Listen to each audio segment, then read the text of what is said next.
آپ عاشقان رسول محبان اولیاء، غلامان غوث اعظم و غلامان غریب نواز کے درمیان میں حاضر ہونے کا موقع اور شرف نصیب ہوا۔ مرشد آباد راج ناتھ گنج کے رگھوناتھ گنج کے اس دیار محبت نے اتنی بڑی تعداد میں آپ عاشقان رسول کو دیکھ کر بے انتہا خوشی ہو رہی ہے۔ جب میں آپ کے رگھوناتھ گنج میں داخل ہوا تو میں سوچنے لگا ہے اللہ یہاں کہاں لے کے آئے پکڑ کے میرے کو ان لوگ 4 مہینے سے مولانا شفیق الاسلام صاحب 4 مہینے سے پیچھے پڑے ہوئے، کمیٹی والے بیچارے 4 مہینے سے میرے کو تنگ کر رہے، آپ کو آنا ہے، آپ کو آنا ہے، آپ کو آنا ہے۔ میں بیچارہ شریف آدمی سمجھا، بہت بڑا علاقہ ہوں گا، کروڑوں پتیوں کے بیچ میں جا رہا ہوں گا سوچا، اور جب یہ گلیوں میں گھسا تو ہیبت کھا گیا، کیونکہ میں پونا سے بائی کار ممبئی آیا اور ٹھیک 4 بجے ممبئی پہنچا، 5 بجے فلائٹ میں بیٹھا، پھر درگا پور میں اترا 7:30 بجے، پھر وہاں سے لمبا سفر انتہائی خطرناک ڈرائیونگ کے ساتھ، وہ بھگا رہا بیچارہ گاڑی، وہ بھگا رہا، مگر آج کچھ نہ کچھ تو خرابی دکھ رہی ہے۔ بولا کئی کتا بھگا رہے آپ کو جلدی پہنچانا ہے بول رہا ہے، میں بولا کہاں پہنچا تھا آپ پوچھا ہوں۔ بہرحال اللہ کا شکر ہے صحت و سلامتی کے ساتھ اس کے حبیب کے صدقے میں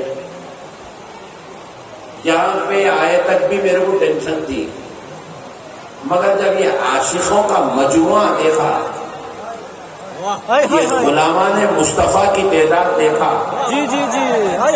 یہ غوث و خواجہ کے دیوانوں کو دیکھا، تو مجھے یقین ہو گیا کہ اگر میں یہاں نہیں آتا تو میرا بہت بڑا نقصان ہوتا تھا۔ میں یہاں آیا اور الحمدللہ آج کی اس بابرکت رات کو میں نے اپنے مدینے والے مصطفیٰ کی رضا کا سبب بنایا۔ اللہ آپ لوگوں کی محبتوں کو سلامت رکھے۔ بے انتہا محبت کرنے والے وہ نوجوان گاڑی کے سامنے سے ہٹ رہے نہیں تھے، 4 مرتبہ میرا ڈور کھول دیا، میں 4 مرتبہ کھینچ کے بند کر لیا۔ بیچارے اتنی محبت بے ساختہ تھے، نقشبندی صاحب آپ نیچے اترو بس آپ کو دیکھنا ہے۔ ارے میں بولا تھوڑا ٹھہرو رے بھائی، جلدی جلوہ کہیں کو دیکھتے بھیا، جلوہ پورا بیان میں دکھائیں گے۔ بہرحال آپ کی محبتوں کو لاکھوں سلام، بے انتہا محبتیں آپ حضرات کی، مولانا شفیق الاسلام صاحب اور کمیٹی والوں کو بھی میرا بہت بہت سلام، کہ جنہوں نے بڑی عقیدت و محبت سے مجھ ناچیز کو آپ کے اس دیار محبت میں بلایا۔ مگر آج کی جو تقریر ہے وہ سننے کے لائق ہے۔ اب میں سمجھتا ہوں کہ رات کا قریب 12:30 پونے 1 اور آپ لوگوں میں سے تقریباً 30% لوگوں کو نیند آ رہی ہوں گی۔ نیند بھی آئی تو نیند میں سنو، مگر آج کا بیان سننے کا ہے۔ اٹھ کے جانے کی کوشش مت کرو، شیطان ہلو بولتا ہوں، شیطان کسی کو اشارہ کرتا، چائے مل رہی چائے، آپ چائے کے چکر میں، ٹوائلٹ کے چکر میں آج کا بیان مت چھوڑو۔ انشاءاللہ پورا بیان سن لے گے تو خدا کی قسم عقیدہ مضبوط ہو جائے گا، ایمان کو تازگی مل جائے گی، مدینے والے کی غلامی نصیب ہو جائے گا۔ میں اتنے ہزاروں کلومیٹر کا سفر کر کے یہاں پہ نذرانہ لینے کے واسطے نہیں آیا، بلکہ میرے مصطفیٰ کی محبت تقسیم کرنے کے واسطے۔ آج مدینے والے کی میلاد پاک کی باسعادت رات گزری اور دوسری رات آئی ہے، تو آج کی اس بابرکت رات کو انشاءاللہ تعالی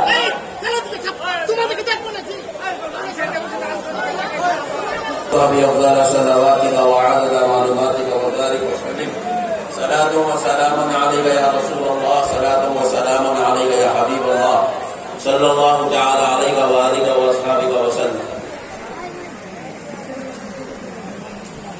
بڑے گمت کے لوگ ہیں یار بنگال والے۔ تو دیکھیے اب اگر کسی کو جذبہ بھی آئے تو ذرا بیچ بیچ میں نکو ٹھورے بھائی خاموش بیٹھو ذرا۔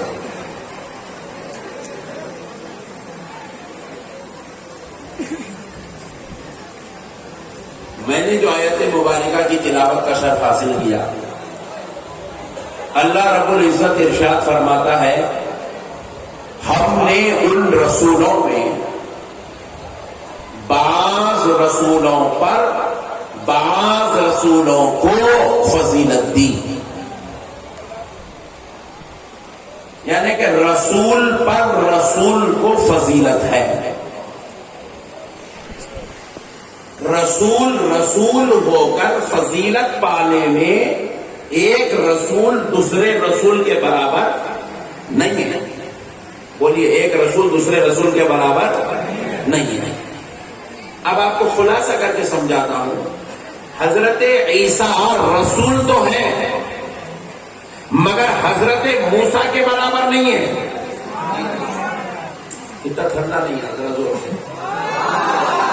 حضرت عیسیٰ رسول تو ہے مگر حضرت موسیٰ کے برابر نہیں ہے۔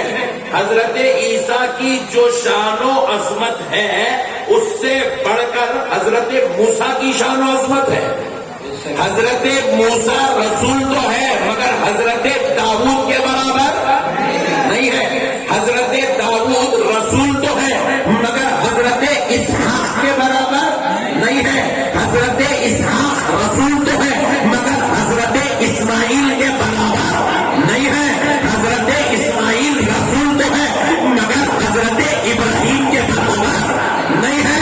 حضرت ابراہیم رسول تو ہے مگر حضرت نوح کے برابر نہیں ہے۔ حضرت نوح رسول تو ہے مگر حضرت آدم کے برابر نہیں ہے۔ آدم کا عیسیٰ یہ سب رسول تو ہے مگر میرے مصطفیٰ کے برابر۔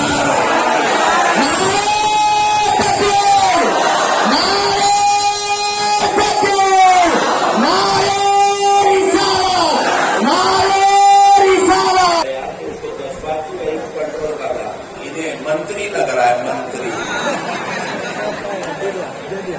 منتری سنتری تو اوپر آ جا، تو لگا ٹھہر کے لگا۔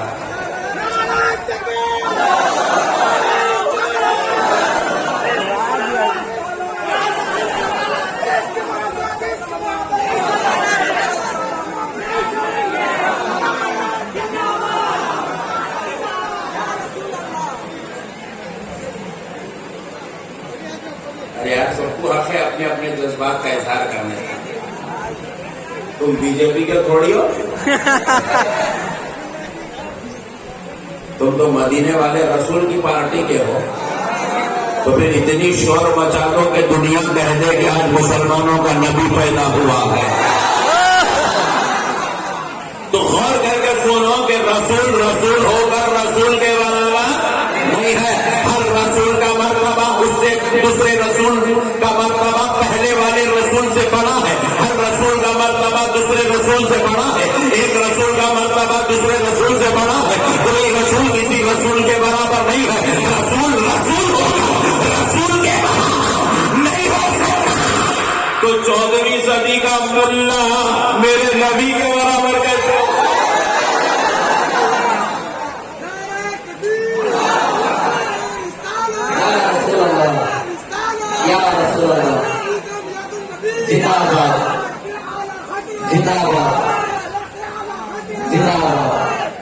بات سمجھ میں آ گئی؟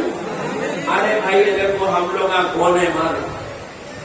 دنیا میں سب سے لاسٹ کیٹیگری کے لوگ ہیں ہمارے پاس کوئی ہیلچ نہیں، ہم لوگ سب سے لاسٹ آخری درجے کے مسلمان ہیں، مگر جتنے ہیں پورے ہم سے فضیلت والے، عظمت والے، رتبے والے، ہم لوگ بالکل لوئسٹ کیٹیگری کے لوگ، لاسٹ کیٹیگری میں چھو کر تو باہر گر جاتے ہیں ہم لوگ، آخری درجے کے مسلمان ہیں ہم لوگ۔ ہم سے چھوٹا مسلمان 1400 سال نہیں، پورے کروڑوں سال میں بھی کوئی پیدا ہوتا ہے، ہم سب سے لاسٹ درجے کے ہیں۔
میں بول رہے تھے تو میں ڈر گیا میری سمجھتے کی نہیں سمجھتے کی بول کے، مگر آپ لوگ پوری سمجھ رہے الحمدللہ۔ ویسے میں بولا تو خبر کا مردہ سمجھتا، آپ تو زندے ہیں، نو پرابلم۔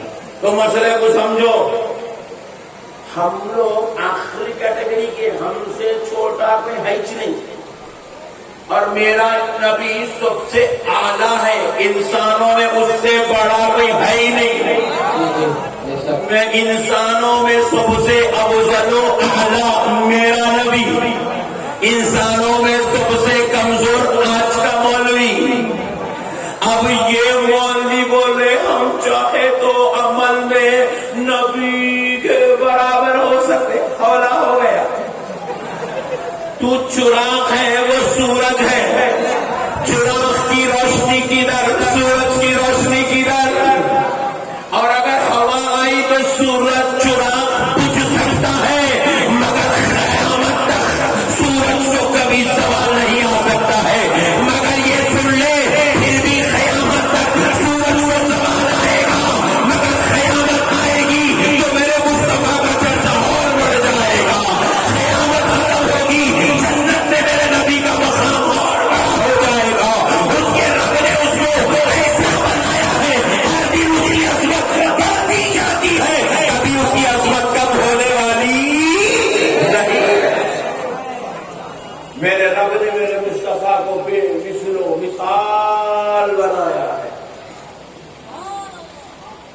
سب سے بڑے نادان اور بے وقوف لوگ ہیں وہ جو لوگ اس زمانے میں پیدا تو ہوئے مگر نبی کو نہیں سمجھ سکے، نبی کے مقام کو نہیں سمجھ سکے، نبی کی شان و عظمت کو نہیں سمجھ سکے، نبی کے رتبوں کو نہیں سمجھ سکے، نبی کے درجات کو نہیں سمجھ سکے، نبی کی شان و عظمت کو نہیں سمجھ سکے۔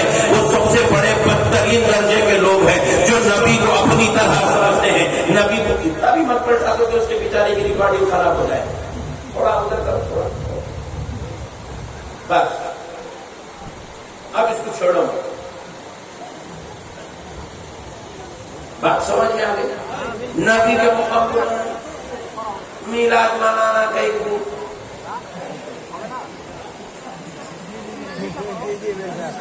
سوال پیدا ہو رہا میلاد النبی کہیں کو کر دے، یہ جلوس کہیں کو نکالتے، یہ جلسہ کہیں کو کرتے، یہ بدعت ہے، یہ شرک ہے، لوگ امت۔ ہم بولے بنگال کے ہاسپٹل میں، مرشید آباد کے ہاسپٹل میں،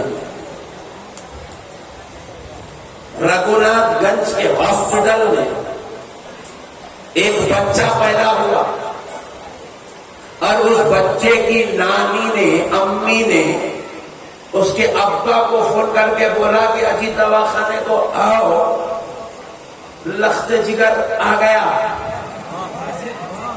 ہمارا پیارا سونو لڈو آ گیا۔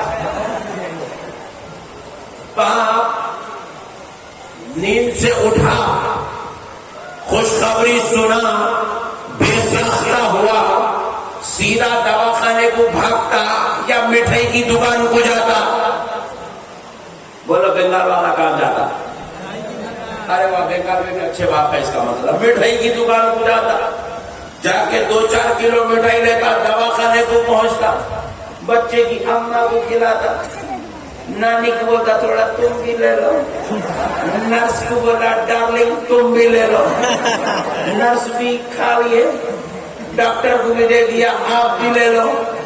ڈاکٹر نے ماں پوچھے کیا بات ہے بھائی، بہت خوش دکھ رہا، بولا میرا لخت جگر پیدا ہوا ہے، نور نظر پیدا ہوا ہے، میری آنکھوں کا سرور پیدا ہوا ہے، میرے دل کا چین پیدا ہوا ہے، میری آرزو میری محبت پیدا ہوئی ہے، میرا بیٹا پیدا ہوا، اس لیے خوش دکھ رہا ہوں۔ ڈاکٹر نے ماں نے پوچھا یہ خوشی منانا قرآن میں ہے؟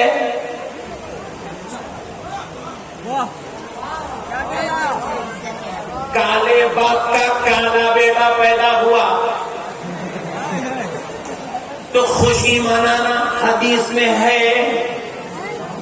یہ بولا ڈاکٹر نیما میرا بیٹا پیدا ہوا خوشی اور غم کے لیے، محبت اور مٹھائی بانٹنے کے لیے، مجھے قرآن اور حدیث کی کیا ضرورت ضرورت ہے. میں باپ ہوں, میرا لخت جگر پیدا ہوا ہے تو فطری تقاضا ہے کہ باپ کا بیٹا پیدا ہو تو باپ کو خوشی ہوتی ہے, بیٹا پیدا ہو ماں کو خوشی ہوتی ہے, نوازا پیدا ہو نانا نانی کو خوشی ہوتی ہے, بیٹا پیدا ہو دادا دادی کو خوشی ہوتی ہے. یہ تو تقاضا ہے انسانیت کا, فطرت کا تقاضا ہے کہ خوشی خود بخود ہوتی ہے.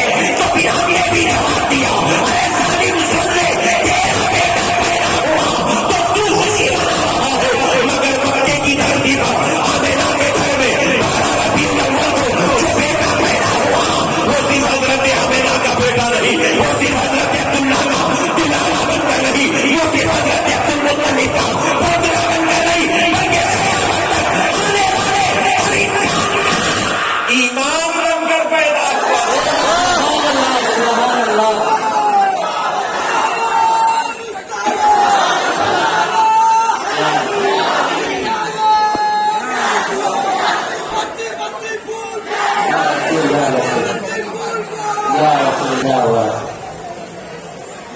بارہ ربیع الاول کو ہمارا ایمان پیدا ہوا.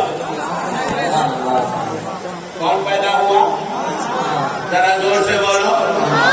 تیرا بیٹا پیدا ہوا تو خوشی مناتا, ایمان پیدا ہوا تو خوشی نہیں مناتا.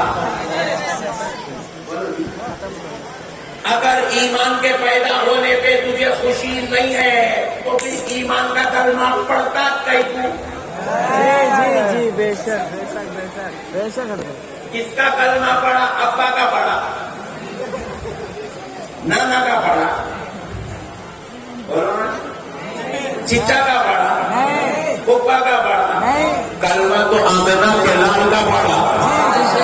ان کا کلمہ پڑھنے نے تمہیں اور ہمیں مسلمان بنا دیا.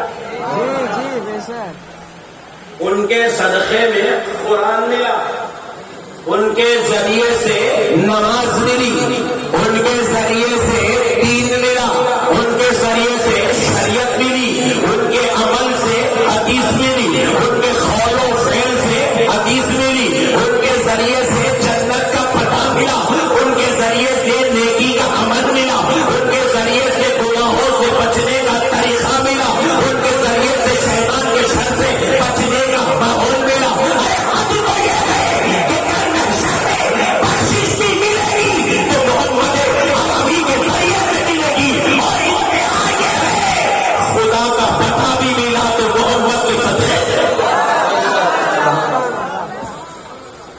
ورنہ خدا تو تھا مگر پہچانتا کوئی نہیں تھا. خدا تو تھا, اللہ تو تھا مگر اللہ کا تعارف نہیں تھا, اللہ کا تعارف نہیں تھا. پھر پڑھ ڈالیے یار, ارے یار وہ کم کر دے یار. تم کون پڑھتا آپ کو جب پکڑ گیا اپنا چھوڑ رہے تھے. یہ اتنا خطرناک ڈیکوریشن, 1 2 3 4 5 2 ہزار واٹ کے لائٹ, 1000 واٹ کی گرمی, اوپر سے پھر میری اندر کی گرمی. میرے کو تو فین کے بغیر گزارا ناممکن ہے میرے بھائی. مسئلے کو سمجھو پیارے بزرگ اور دوستو. 3 سمجھداری کا نام ہے. 12 ربیع الاول کو ہم لوگ جشن مناتے ہیں, اگرچہ کہ یہ جشن منانے کا ثبوت قرآن و حدیث سے موجود ہے, لیکن پھر بھی بحیثیت مسلمان آپ کو جشن منانے کے لیے کسی دلیل کی ضرورت نہیں ہے, کیونکہ جس طرح بیٹا پیدا ہو تو باپ کو خوشی منانے کے لیے دلیل کی ضرورت نہیں ہے, کیونکہ وہ بیٹا پیدا ہونا, اس پر بیٹا کا خوش ہونا یہ فطری تقاضا ہے. اسی طرح نبی کا پیدا ہونا والا دن آ جائے تو امت کا خوش ہونا یہ فطری تقاضا ہے, یہ فطری تقاضا ہے. اچھا ایک بات بولو, مسجد میں مائک ہے, مؤذن صاحب مائک میں اذان نہیں دیے یا مائک خراب ہو گیا, آپ کو اذان کی آواز نہیں آئی, نماز کو جاتے نہیں جاتے؟ بولو بھائی, ارے ذرا بولو بھائی. اذان کی آواز آپ کو سنائی نہیں دی, نماز کو جاتے نہیں جاتے، کیونکہ مائک کی آپ محتاج نہیں ہے، ٹائم دیکھنا ہے، چلے جانا ہے، آذان کی آواز سنائی دے تو گڈ، نہیں سنائی دے تو ویری گڈ، ٹائم ہو گیا، نماز کو جانا ہی جانا ہے، آپ مائک کے محتاج نہیں، آج اذان نہیں آئی، آواز نہیں آئی اذان کی، میں نماز کو نہیں جاتا، دنیا کا کوئی مولوی بول نہیں سکتا آواز آئے یا نہ آئے، آپ کو تو نماز کا پہنچنا ہی پہنچنا ہے، اس طرح اذان نماز کی محتاج نہیں ہے، اذان کی آواز نماز کی محتاج نہیں ہے، اسی طرح میرے مصطفیٰ کی ولادت کے لیے کسی دلیل کی ضرورت نہیں ہے، آپ کا یہ فطری تقاضا ہے، آپ ماننا ہی ماننا، کرنا ہی کرنا، نبی پیدا ہوئے تھے، اچھا اگر نبی پیدا نہیں ہوتے یا ہمارا کو نبی کے ماننے کی توفیق نہیں ہوتی تو آج اپنے لوگ کہاں ہوتے تھے، معلوم گھنٹی بجاتے رہتے تھے، ہاں جی، اگر ہمارا کو نبی نہیں ملتے، ہمارا کو میلاد النبی نصیب نہیں ہوتا تو اٹھا کے منہ لگا کے لینا پڑتا تھا، یہی بات سمجھ آگے، اگر آج ہمارے کو نبی نہیں ملتے تو ہم کو اپنے ہاتھوں سے خدا کو بنا کے پھر اپنے ہاتھوں سے خود پوجا کرنا پڑتا تھا، یہ تو ہمیرا کے لال کا صدقہ ہے، اللہ نے ہمیں خود پرستی سے بچا لیا ہے، اللہ نے ہمیں دوسرے مذہبوں میں جانے سے بچا لیا ہے، نبی کا کلمہ پڑھنا ہمیں سارے خداؤں سے ایک خدا سے جوڑ دیا ہے، ایک خدا کی عبادت کرنے کا موقع ملا ہے، پیارے نبی کی امت میں رہنے کا موقع ملا ہے، ہمیں قیامت کے دن ان کی شفاعت پانے کا موقع ملا ہے، ان کی شفاعت کے صدقے میں جنت میں جانے کا موقع ملا، اس پہ دلیل کی کیا ضرورت ہے؟ نہیں یہ بدعت ہے، بدعت کس کو تیرے بولے بدعت بولے تو دین کے اندر نیا کا، تو میلاد النبی پہ خوشی منانا نیا کام کہاں ہے؟ یہ تو 1400 سال پرانا کام ہے، میرے نبی کی میلاد پر صحابہ نے خوشی منائی، میرے نبی کی میلاد پر تابعیوں نے خوشی منائی، میرے نبی کی میلاد پر تابعیوں نے خوشی منائی، ہاں یہ الگ بات ہے کہ سب کے خوشی منانے کا انداز الگ تھا، وہ اپنے طریقے کے مطابق خوشی مناتے تھے، ہم اپنے طریقے کے مطابق خوشی مناتے ہیں۔ اب اگر کوئی جاہل آپ کو پوچھے، رگھوناتھ گنج کا کوئی جاہل آپ سے پوچھے صحابہ لائٹنگ لگاتے تھے کیا؟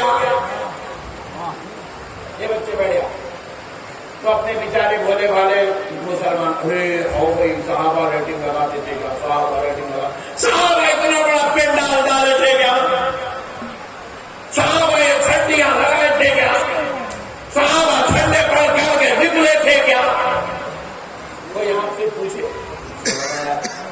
کوئی آپ سے پوچھے تو آپ بیچارے بولے والے مسلمانوں نے ہو رہے وہی صحیح بات ہے، صحابہ لائٹنگ لگائے تھے کیا؟ صحابہ چھٹیاں لگائے تھے کیا؟ صحابہ پنڈال ڈال کے جلسہ کرے تھے کیا؟ ایسا کہیں حدیث میں ہے کیا؟ ایسا کہیں روایت ہے کیا؟ آپ بھی سوچنے پہ مجبور ہیں، اس لیے سوچنے پہ مجبور ہے کیونکہ آپ علماء کی صحبت میں نہیں بیٹھ رہے۔ سوال کچھ سمجھو، کیا پوچھ رہا؟ صحابہ لائٹنگ لگائے تھے کیا؟ میرے کو پوچھا تو میں منہ پہ پہلے ایک فائٹ مارتا ہوں، پنچ مار کے پوچھو ابھی ہال ہے، صحابہ کے دور میں لائٹ تھی کیا؟